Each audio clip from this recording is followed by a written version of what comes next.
অনেক ড্রাইভাররা মাজার দেখলে গাড়ি স্লো করে, আছে না নাই? কেন স্লো করলা? কয় হুজুর বাবায় অনেক গরম, গরম বাবা, জোরে চালাইলে আমার গাড়ি উল্টায় দিব, আপনি মইরা যাবেন।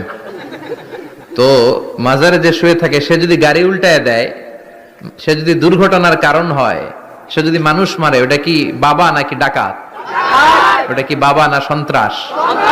এজন্য এগুলোতে বিশ্বাস করা যাবে না। বাচ্চাদের কপালে টিপ দেয় কেন? বদনজর থেকে বাঁচবে না। বাচ্চাকে ঘর থেকে বের করার আগে সূরা ফালাক সূরা নাস পড়ে ফু দিবেন, আয়াতুল কুরসি পড়ে ফু দিবেন। বদনজর থেকে বাঁচাবে কে? কালো টিপ দিবেন না তো। অবাক করা কাণ্ড, আমি আমার বাসার একটা অনেক পুরাতন অ্যালবাম ঘাটতে ঘাটতে দেখি আমার 7-8 বছরের বা 6-7 বছরের একটা ছবি, আমার কপালের দিকে এরকম কালো টিপ দেওয়া। আম্মারে ধরলাম, ঘটনা কি, কালো টিপ দিছো কেন? কয় তোর নানি কইছে।